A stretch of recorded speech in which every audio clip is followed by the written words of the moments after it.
Hello అండి అందరికీ ఈరోజు లంచ్ అండ్ బ్రేక్ఫాస్ట్ రెసిపీస్ ఏంటో చూపించేస్తారండి. ఇంట్లో దొండకాయలు అయితే ఎక్కువగా ఉండిపోయినాయి. అందుకే దొండకాయలతో పచ్చడి అలాగే ఫ్రై కూడా దొండకాయలతోనే చేసేసాను. ప్రాసెస్ అంతా చాలా ఈజీయే కానీ ఫాస్ట్గా అయిపోతుంది. కాకపోతే దొండకాయలు కట్ చేసేది చాలా లేట్ అయిపోతుంది అనమాట. అందువల్ల నాకు కుకింగ్ చాలా లేట్ అయిపోయింది ఈరోజు. అయితే నేను చాలా సింపుల్గానే చేసేస్తాను. రెసిపీ కావాలంటే చెప్పండి, సపరేట్గా అప్లోడ్ చేస్తాను. తర్వాత అయితే దొండకాయలతో ఫ్రై కూడా. ఈవెంట్ ఇంత సన్నగా తరిగారక్క అనుకోవకండి. నేను అంటే ఉల్లిగడ్డ చిప్స్ తరుగుతారు కదా, దాంతో తరిగేసాను టైం అంతా అయిపోయేసరికి. తర్వాత అయితే ఫ్రై కూడా చేసేసి పాపకి బ్రేక్ఫాస్ట్ కోసం రాగి జావ అయితే చేశాను అనమాట. తర్వాత పచ్చడి కూడా పోపు కూడా అంతా పెట్టేసుకున్నాను. నేను రెసిపీలు అంతా ఎక్స్ప్లెయిన్ చేయట్లేదు, ఎందుకంటే ఇదివరకే మన ఛానల్ అప్లోడ్ చేస్తున్నాను ఇలా రెసిపీస్ అన్నీ.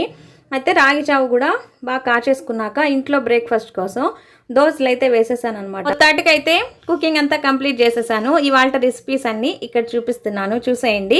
వీడియో నచ్చితే ఖచ్చితంగా లైక్ చేసేయండి.